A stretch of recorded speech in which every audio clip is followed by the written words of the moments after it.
ঢাকাই চিত্রনায়িকা ইয়ামিন হক ববি এক যুগেরও বেশি সময় ধরে শোবিজে পথ চলা এই নায়িকার শুরুটা মডেলিং দিয়ে হলেও পরবর্তীতে ব্যস্ত হয়ে পড়েন বড় পর্দায়। একটা সময় মেগাস্টার শাকিব খানের সঙ্গে সিনেমা করে দর্শকের নজরে আসেন এই নায়িকা।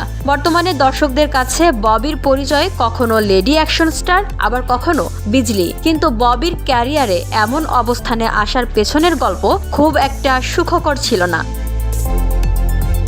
যেমন ইন্ডাস্ট্রিতে ছিল নানান প্রতিকূলতা, আবার ছিল না কোনো পারিবারিক সহায়তাও। সব মিলিয়ে নিজের মতো করে নিজের চেষ্টায় নিজের মাটি শক্ত করেছেন এই নায়িকা।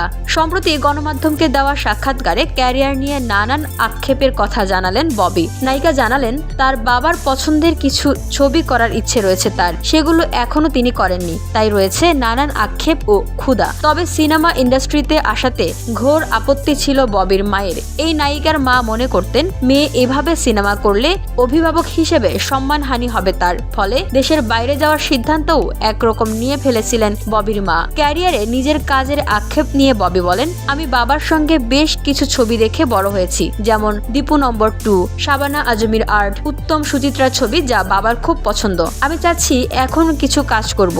অনেকে বলেন আমি সাকসেসফুল হিরোইন, এখন অন্য কিছুর চেষ্টা করব, কিন্তু আমার মনে যে খিদা রয়ে গেছে, আমি কিছু গল্প করতে চাই আমার বাবার জন্য।